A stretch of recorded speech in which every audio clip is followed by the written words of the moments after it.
Hi neighbor, welcome to a new episode of Burlington at Work. I'm Nicci Cadillac, founder of Burlington Buzz, and here's what's happening in Burlington this month. The Burlington Players are set to debut their new show on November 7th. The Thanksgiving play, written by Larissa Fasthorse, talks about what happens when good intentions go bad. The Burlington Pumpkin Patch is back in business throughout the month of October. Stop by the patch at St. Mark's Church at the corner of Terrace Hall and Bedford Streets and pick out the perfect pumpkin for carving, painting, or just sitting there and looking pretty. Proceeds will go toward the local nonprofit, People Helping People. Burlington Public Schools will be participating this year in a pilot of Smart Social, an online platform that helps parents and kids learn together about online safety. Families can join virtual education sessions to learn about different topics related to safe online behaviors, and parents can access additional information on the Smart Social website.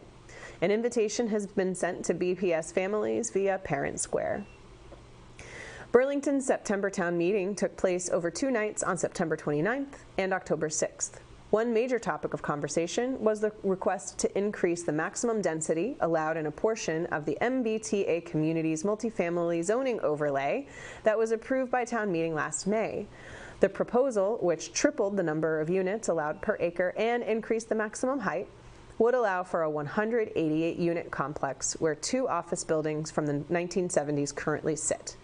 The developer, the Nordblom Company, entered into a development agreement with the town select board that promised open space, pedestrian connectivity, and a community room. Nordblom is the company behind the 3rd Ave area, as well as the Tremont and Huntington apartments near Middlesex Turnpike. Town meeting approved this request, which Nordblom representatives say won't be ready for move-in for 3 or more years, but is expected to net the town $350,000 a year in new taxes. Also at issue was a resolution to condemn the zoning violations and, quote, inhumane treatment of detainees at the Immigrations and Customs Enforcement Field Office at 1000 District Ave, where residents of Burlington and neighboring communities have been protesting regularly for months. In her presentation, proponent Phyllis Neufeld described reports of overcrowding, insufficient food and hygiene products, including menstrual products, and overnight detention, despite a previous agreement that detainees would only be held for processing. The resolution was passed, and while it doesn't translate to enforcement action, town meeting is now on record against the facility's recent operations. The biggest conversation of all of town meeting, though, both in length and in monetary size, was the decision to approve funding for an addition renovation project at Burlington High School, which will now go to a townwide debt exclusion vote on November 15th. If you watched our first episode, you will have heard from the project team about why they feel this project is necessary. Up next, we'll talk with Burlington's town administrator and finance committee chair to learn more about what the upcoming election might mean for you and your pocketbook, and opportunities to find relief if you need it. This is Burlington at Work.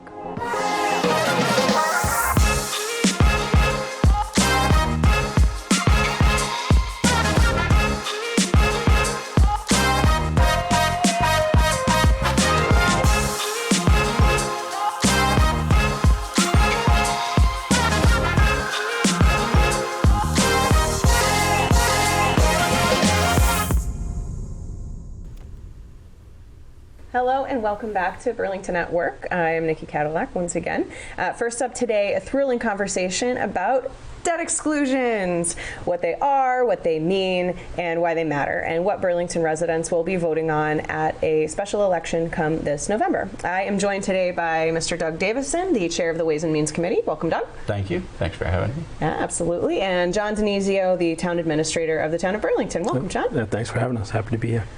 Great. So let's get excited. Let's get excited about debt exclusions. This is probably not the most interesting conversation you will have in your lives today, but we do want people to understand what a debt exclusion is and why they are starting to hear this word pop up in conversation in town and what it's going to mean on November 15th when people are going out to vote.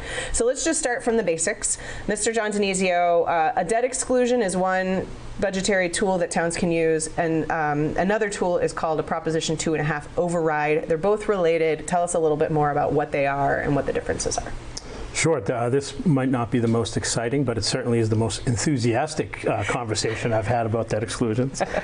So in the simplest terms, they're similar. They both allow the town to tax beyond the Proposition 2.5 limitations. They are different, though, in that an override, a Proposition 2.5 override, is permanent. So you increase the levy limit by a certain amount of money with an override, and that's it. It's there forever unless you go back and do what's called an underride, which is never done. So what are those used for? Those are used to protect operating budgets, service, personnel. It's when a town is up against the limits of Prop 2.5 and they don't want to have to cut services, they go and they ask for an override. A debt exclusion is similar in that you're asking to go beyond the limitations of Prop 2.5. However, it's temporary only for the life of the borrowing. So it's typically done for a capital project, and it will allow you to go beyond the limits of Prop 2.5 by a specific value of the debt service for that project, and only until that debt service is retired. Once you've paid off the loan, that authorization goes away. You no longer can go over Proposition 2.5. Okay, wonderful. And just to backtrack a tiny bit, Proposition 2.5 means we can only, as a municipality, raise taxes by 2.5% each year on residents. Or am I saying that kind of right? Very close. You can only raise the levy limit by 2.5 plus what's called new growth. So new taxable property that gets added to that, and then that becomes your new 2.5 limit. Great. And so those two are funding tools that really are built to help towns when they sort of bump up against that ceiling. Wonderful. And the reason we're talking about this is because our town meeting has just approved borrowing for a new high school that's going to cost about $333 million and a little bit of change. And the town does not have the levy capacity to pursue a project of that magnitude without without one of these tools. So let's talk about debt exclusions and how the sort of history of them are nearby in Massachusetts. Are there towns that have passed debt exclusions or who have attempted debt exclusions recently? Or? Yeah, so debt exclusions came around with Proposition 2.5 in the early 90s, and they're very common. In fact, there's been about 5,300 debt exclusion votes in Massachusetts since that time. Okay. Debt exclusions pass at a rate of about 90%.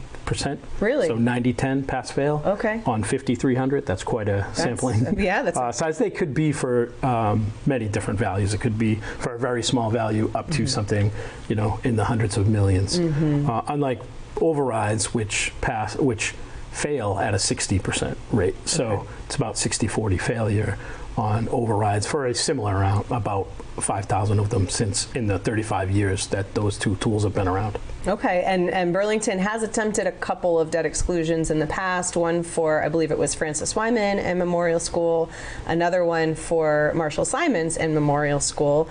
Both of them failed, and those were in, we think, the early 2000s.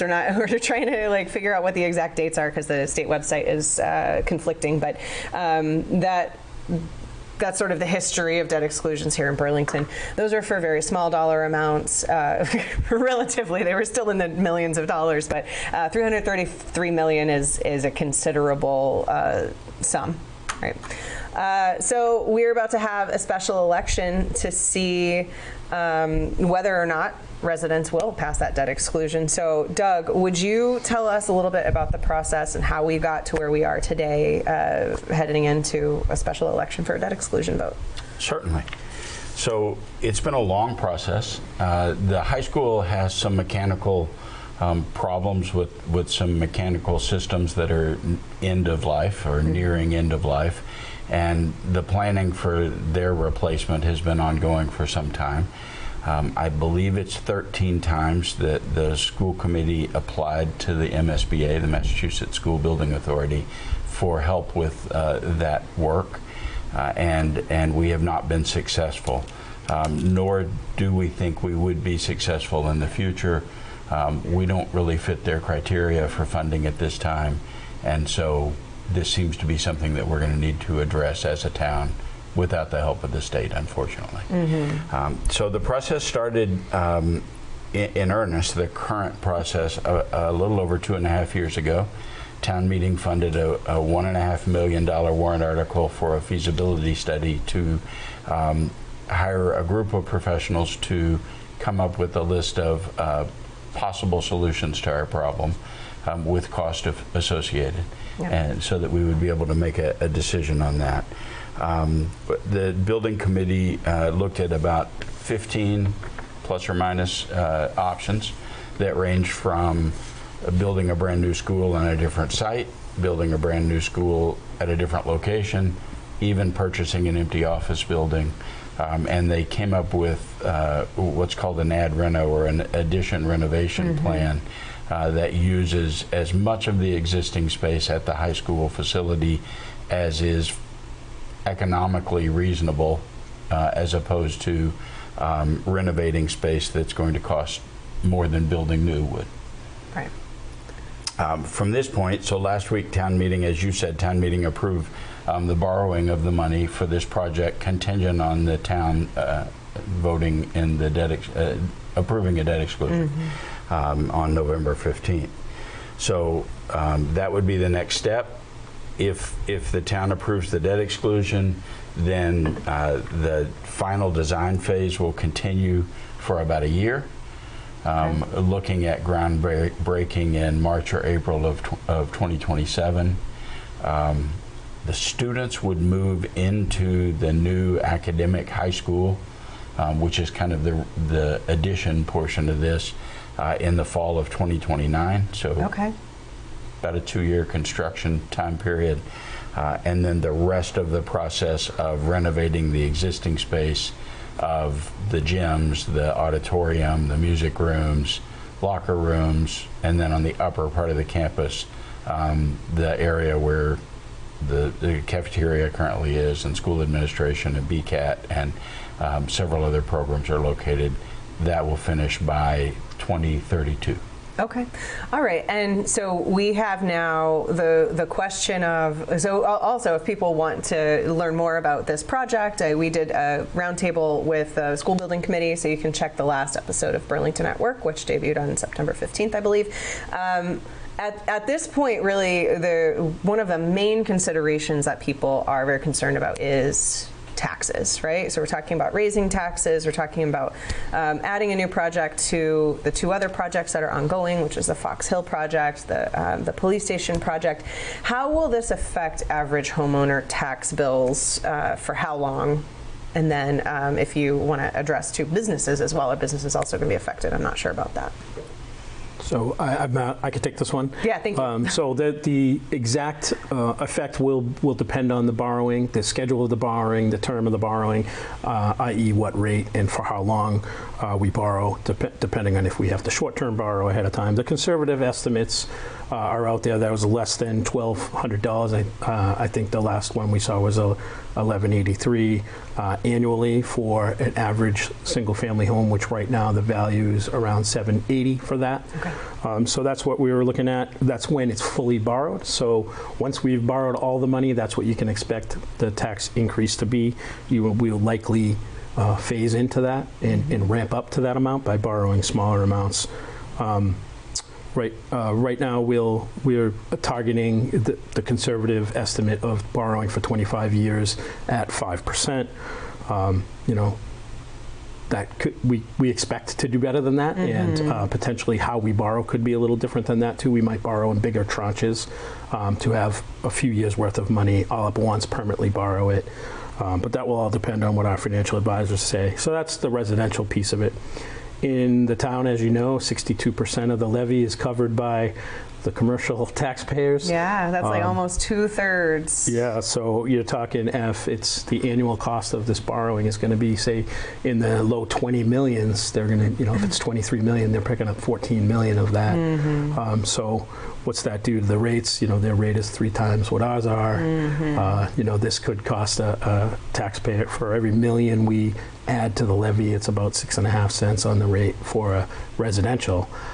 Now you're talking almost 20 cents on the rate for a commercial, and their values tend to be much higher. So it'll be quite a hit for them too. Yeah. And that's one of the things that helps with that, I imagine, is the new growth that you were talking about. So distributing that burden over more businesses, right? Yes. Do you have anything else to add there, John? I didn't want to cut you off. No, Okay. All right, great. And so there are other projects in town. We were talking about that a little bit. The Fox Hill project and the police station project will also eventually be fully borrowed. So could you talk a little bit about how those two projects will figure in with the high school project?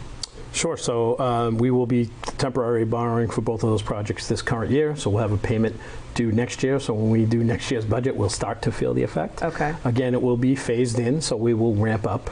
I think the total of that was about, on the high side, $350 increase when it's fully borrowed. So easier to sort of absorb when our, just maintaining level services here costs, between $200 and $350 annually increase in the tax rate. So now you're sort of doubling that over a portion of time, and then, so that effect will start to be felt next year. Again, it will be offset a little as we ramp up and phase it in.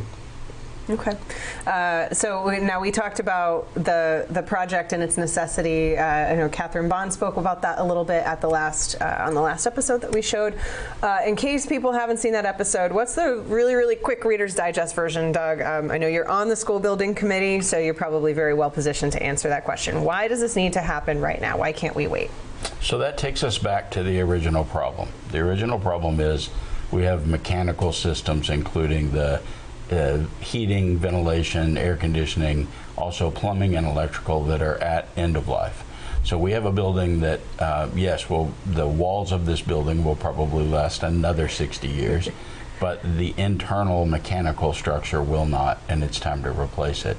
And if we do that in a planned way, while it's going to cost a lot of money, it will be less disruptive to students, and waiting until something actually fails is going to cost more money. So it is time to address the problem. If you have a leaky roof, you can put buckets under the leaks for a little while, and then you have to address it. And it's similarly, we've been repairing the heating system, we've retubed the boilers many times. It's not that it's a lack of maintenance. At some point, you just have to replace those mechanical systems, and now's the time. Okay, and I just want to press a little bit on that. It's going to cost more to replace all of that stuff if we wait until emergency happens. Can you explain a little bit more for folks who aren't familiar with the project? So replacing these systems, one, is very invasive on the entire infrastructure of the school. It would necessitate moving all of the students out of the school for a period of up to 4 years. If it's done on an emergency basis, until those plans are put in place and the designs are done. It's not like you could just call the plumber to come out and fix the plumbing once, right? Over the weekend. No, this is a long, very expensive project, and so the cost involved are impressive, even if you do the bare minimum. And the problem is, even doing the bare minimum and replacing those aging structures triggers some building codes in Massachusetts that require us to bring the entire building up to current code. And we're lacking in that, in fire suppression and also in terms of accessibility. And what impact do you expect a new school to have on the community after it's built, let's say, 5 years from now? Well, I would hope that we would see an improvement in student performance and scores. I think there's a lot of research to show that the building does matter. Certainly the more important part are the teachers and what happens inside the building. But at some point, I believe now we're at the point where the building actually can hinder the teachers and the process. We do not have functioning science labs. We have rooms that are not expandable, changeable. It's an old building. Our rooms vary in size and shape. They have poor lighting. They have no windows. So providing a new facility for the academic side of the high school should help the teachers perform their job and not hold them back. Okay. All right. So now, I guess we have to look to the future, right? There's a vote in a few weeks, and the debt exclusion has to pass by a majority of voters who show up at the polls that day. What happens if the debt exclusion does not pass? To some degree, we're back to square one, unfortunately. I think you could come back and take another bite at the same apple, and that would require coming back before town meeting in January to pass the exact same article that they just passed, and then putting the debt exclusion on the ballot in April, and keeping the exact same plan that we have now. In the meantime, we would lose some of the continuity of our team that's been working on this for 2.5 years. The architects and the owner project manager and the construction manager all would somewhat disperse and focus on other projects, and bringing them back together would have a bit of a delay. We expect a cost escalation of about 5% annually. So when you're talking about $330 million, 5% is a significant sum every month that we wait. Good amount. Other than that, because of the state procurement laws, if we want another solution, if people don't like the solution that's been proposed, we have to start over at the beginning. For another $1.5 million feasibility study. You hire another OPM, they help you select another architect, and you go through another year-and-a-half process of a study to come back with different options, and that just delays the project. And again, with cost escalations over time, whatever solution they come up with is going to be more expensive than what we have in front of us. It's on the table now. Okay. All right. Well, so again, cost is a major concern, John. What are some extra, some relief mechanisms that the town has in place that can support those folks who are concerned if they're on a fixed income, or if they're a senior, or what have you, or even if they just don't make enough money to help them be able to afford those taxes? What do we have in place here at town? So currently we have existing programs. You can find a list of them on the assessor's website under the real estate exemptions. And they're statutory in nature, and they come with asset and income limitations. They're very underutilized. All but one is very underutilized in Burlington.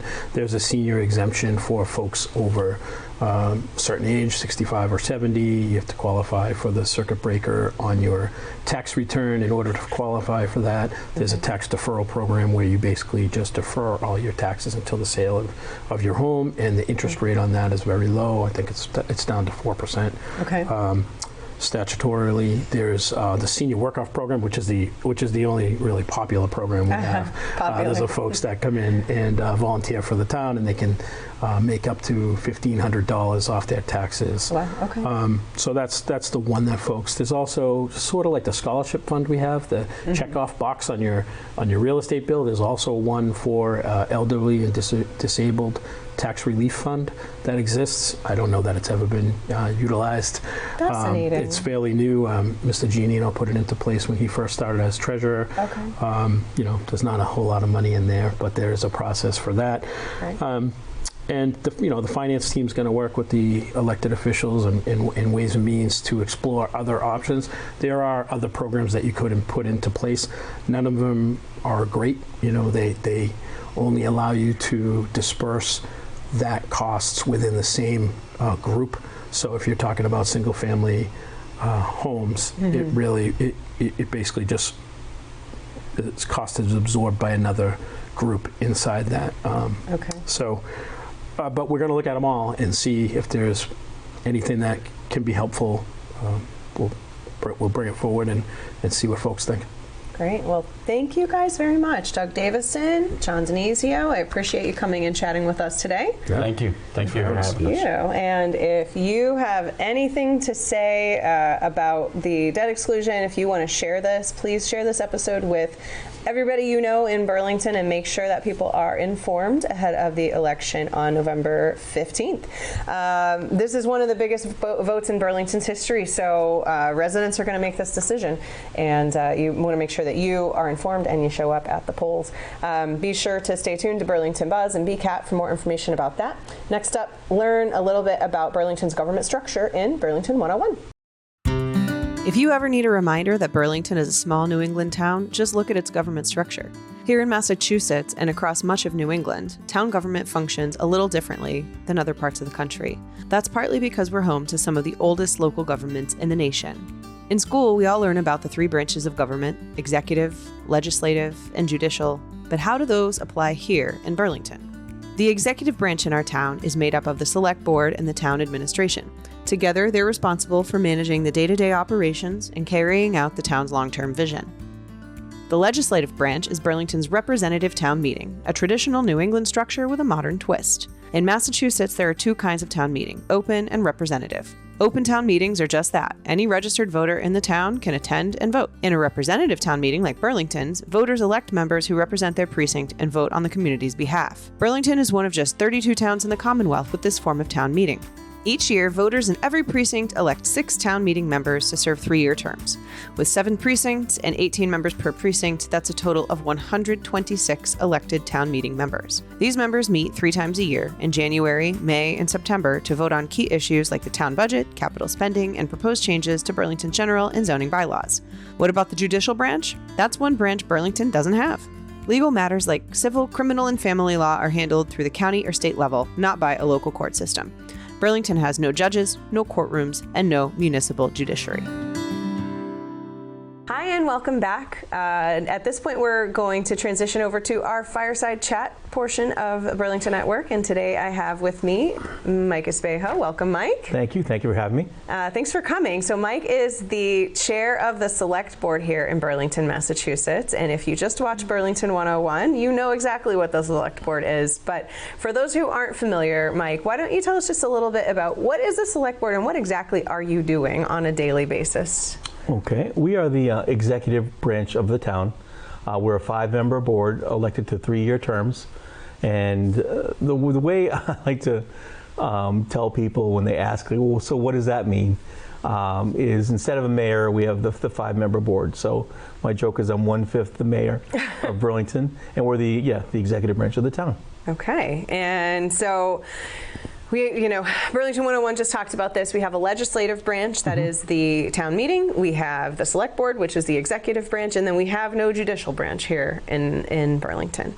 So tell us a little bit about what kinds of decisions come before your board on a regular basis. You meet twice a month, and what do you talk about? We do meet twice a month, yes, and the most important thing we do as a board is appoint the town and oversee the town administrator, who runs most of the government at our direction. The town administrator is actually on the front lines, making, executing the wills and desires of the board. Other things we deal with on a daily basis, we approve the warrant for town meeting. We approve liquor licenses in town. We set the tax rate. We oversee other things that pretty much doesn't fall under a category, like things on the town common we approve or disapprove. We handle appointments through the town administrator and recommendations from the managers, department managers, and so that's on the top of my head. Yeah, that's a big list. I'm thinking of select board appointed committees too, so some committee appointments. Yep. So let's talk a little bit about your work with the town administrator, because it seems that you all work pretty inextricably together. The select board office is the town administrator's office. How do you collaborate with the town administrator to sort of set priorities and sort of execute the vision that you as a select board and the town has set out for itself? Yeah, this one was a tough one to learn when I first came to the select board, but I think here's a good example. We set the vision and the priorities, and the town administrator carries them through. So as an example, we just hired a new communications director as a town, and the select board pushed it through and helped get it funded, and we left it to the town administrator to oversee and run the hiring and selection process. So he or she is more familiar, again, like I said, with the nuts and bolts, day to day. He or she is in town hall every day. He knows, the strengths and weaknesses of all of our departments probably better than us. Knows the nitty gritty, the ins and outs of each department probably a lot better than us. And he or she fulfills the direction we want to set for the town. And we work in conjunction all the time, especially as chair, just back and forth with how do you want to handle this, what do you think of this, and both ways. So I'll go to our town administrator with direction like, hey, why can't we do this? Or is it okay to do this? And he knows or she knows like what is allowed under Mass General Law, what's allowed under our purview as select board members. So it's invaluable to it's a good team, it's great teamwork. And that's definitely essential to a good select board and town government is good teamwork between your town administrator and your select board. It makes a lot of sense. So you talk about the long-term vision. How does the select board balance the long-term vision and things like infrastructure, things like economic development, with the everyday needs of residents who are, needing their trash to be picked up and needing their, expecting their services? Yeah, that's a really tough one. Not only with municipal government, but in life. Yeah. We pretty much rely on the department heads and to assess their needs going forward during the budgeting process. We also are the front face of the government to the residents. So we hear a lot of the feedback from the residents like, hey, why can't I water my lawn? What's going on with this? I thought we were connected to MWRA.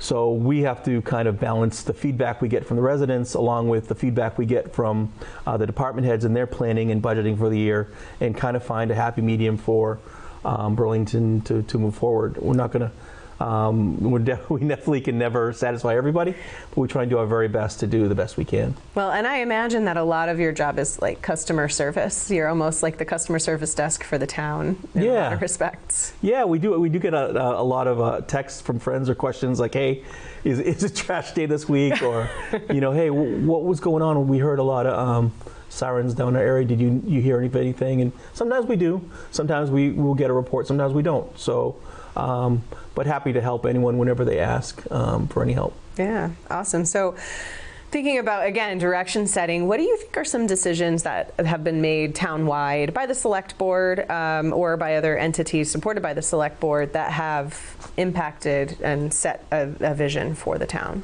I think the creation of the Economic Development Department was a huge decision and a great move by the select board prior to me hiring Melissa, finding Melissa. She has been unbelievable in helping grow our business, grow our visibility amongst the business community, promoting community and activities like the beer gardens, which in turn promote the businesses in town. I think another great one was moving quickly on PFAS, along with town meeting, thanks to town meeting's approval and looking into it. And the select board decided that it was a problem we had to address very quickly, and we jumped right on it. And we were ahead of the game way before a lot of other towns. We had the filters pre-ordered, and we were PFAS free before many even towns got off the ground. One thing I've learned in this job as a select board member is the wheels of municipal government turn long and slow. Yeah, they do. It's not like in private business or my day job where it's like a little motorboat and you can turn, on a dime and change direction. You got it. Municipal government is like a big steamship that takes a lot of work to move in a direction, takes a lot of meetings, takes a lot of votes, takes a lot of talking with different groups, different departments, different committees, different boards to get anything done. So there are good and bad sides to both, but I've learned that be patient. It takes a while, and it's usually probably for the best because we're impacting the whole town. Want to make sure we get it right and hear all the stakeholders whenever we make a big decision. Yeah, well, that's exactly the question that I wanted to ask next. How do you get that input from residents? There's 26,000 people here, 19,000 registered voters, and there's 5 of you. So how do you get input from residents when you've got big, tough decisions to make? There's a lot of ways. The very best way is probably email. If you email selectboard@burlington.org, that comes to all of us and the town administrator. Okay. I think that's the most effective way to get something in front of us. Also, people who know us will text or call, or even out and about. I'll be at a soccer game and someone say, "Hey, are you involved with town government? What do you do?" And I'll because they've seen me on I don't know, wherever, and they'll just ask questions there. So I mean, out and about town, phone calls, emails. At our meetings, we have public comments. Yeah. People come and can speak, and people call town hall too, and then we'll get the messages funneled through to us. But email is the best way. selectboard@burlington.org. That means it goes to all 5 of us and the town administrator. Okay, wonderful. And so now let's tell us a little bit about you, right? Because you are the chair of the select board. So let's learn a little bit about Mr. Mike over here. Okay. Tell us about your history and what drew you to public service and being on the select board in the first place. Okay, I'm pretty much a lifelong resident of Burlington, except for college and a few years after. Public of Burlington schools. Memorial all the way through Burlington High School, and I've always loved the town. It's always been very good to me, and I was involved in student government here at Burlington High. I loved it. I was the president of my class. So you've got a long history. Yeah, long history, and I think the only reason why I got involved, if we're being honest, is to speak at graduation, because I knew I'd never be valedictorian or salutatorian or class essayist, which is the 3rd place. But the class president always so speaks, so I wanted to speak at graduation, and I ran for class president because of that. But and I won. Okay, yeah, and I spoke at graduation. But meeting goals. Yeah, but I think it's a labor of love. I think giving back to a town that's been so great to me is so important. And we are volunteers. We don't get paid a wage. It's a small stipend every year that works out to pennies on the hour we work, but it's just giving back. And it's as much as I love the town, and the people in this town I think are so great, and we're not perfect, but they're so giving and so caring, and just trying to, even helping someone out with the simplest thing is really cool. So until that ends, I will keep doing it, but it's a labor of love. Yeah, and it's a lot of work behind the scenes. What do you wish people knew about the kinds of work that you are doing and the rest of the board is doing behind the scenes? It is a lot of work behind the scenes, and I wish that people understood, like I said, things aren't easily fixable. It takes a process, and there are bylaws and procedures we have to follow, and that sometimes when we want to help, we can't. So we just do the very best we can. I try and either send, if someone has a request I can't help with, try and send them in the right direction, which is most of the time, or help them out and try and find out myself. But just know that I wish people knew that we do care, and sometimes we're not always going to agree on everything, but we are really trying to satisfy everyone, and it's just not possible. Yeah. So what do you see as the board's vision for the next 5 or 10 years of Burlington and into the future? We're sort of at a precipice of society right now where things are moving very, very quickly. Where do you see Burlington in 5 or 10 years? I think we've got a lot of challenges right now, more than any time I've ever been on the board. I think it's an uncertain time. All across all kind of areas. I think watching our taxes right now with all of the projects we're doing here in Burlington, with the infrastructure improvements, with Fox Hill, the police station, and now potentially the high school, which is coming up. People are really concerned with inflation and the cost of groceries, and we have to be very mindful of kind of proceeding forward in these interesting times. And I think that in the tax rate too, Burlington is fortunate to have one of the lowest commercial residential tax rates in the area, and that's a credit to our strong businesses and strong community. But we have to work to kind of preserve that, and also make sure our infrastructure is strong for the future. So it's definitely a balance. Yeah, and really it seems like the projects that are underway right now, or hopefully will be getting underway soon, are going to sort of set us up for the next 50 years infrastructurally. I don't know, I just made that word up. Yeah, I think I'm very happy to see what the new buildings going up, and I think we kind of right now are paying the bill on kind of maybe waiting a little too long on getting started on at least a few of those projects. I know they tried, and again, there have been obstacles. The MSBA is a tough process, all that.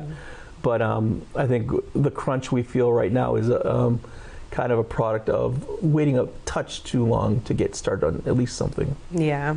So residents, I'll talk a little bit about me for a second. I started this whole organization, as you know, the work that I do to inform the public, because I realized that the local election turnout was only 15% on average, and to me that wasn't enough, because I think that people should be involved in knowing what's going on in their town and helping shape that. So how would you recommend folks get involved beyond just like showing up and voting, but like getting more involved in the day-to-day workings of their town, and knowing all of the work that you do and how it fits into sort of everything else? Yeah, I think it's really unfortunate, the turnouts we get on local elections, and I think people have it backwards, in my opinion, that I think the local election is the one we get the least turnout, but I think it has the most impact to your day-to-day life. Yeah. Your schools, your roads, your water are all impacted by things that we work on in town government. For people to get involved, we're always looking for volunteers for committees, or running for even town meeting is a great way to learn, or in a townwide office, or even just coming to, I think, some of the things on this warrant have kind of, like the school, have drawn kind of a new audience, and we're seeing for town meeting. Yeah, for town meeting, and even just attending town meeting. People who I've talked to that have attended the last town meeting, who watched the debate, said, this is really interesting. I'm going to try and come to these more often, and just to see how the town government works. And I said, yeah, and also that they're the broadcast on BCAT. You don't have to show up, just watch. So, and all of our meetings are shown on BCAT and are on BCAT's YouTube for anyone to access at any time. Yeah. You don't even have to leave your home, just to try and stay involved. And I know we as a government have to do a better job of getting the word out. That's why we had such a strong focus of getting the communications director position. Super excited about that. Yeah, and that's a credit to Nick Priest, who has someone who has been kind of the driving force behind that. And I'd also like to thank you for the Burlington Buzz has been amazing in getting the word out to people and about what's going on, along with BCAT. Just as long as we keep trying to get the word out in as many different ways as possible, I think that'll help. But it's definitely hard to. I wish I knew the answers. We always throw that one around. I wish I knew better answers. I know. And I think the more people we reach, the more people we can reach, right? I think that's part of the cycle of the whole thing. And so tell your friends. Well, great. Thank you so much for joining us today. I appreciate hearing your perspective. Is there anything else you want to leave us with? No, I think just kudos to you. These have been informative. I've caught a couple of the shows, so hopefully people will tune in and keep up the good work. All right. Thank you so much for joining us, Mike. Thank you.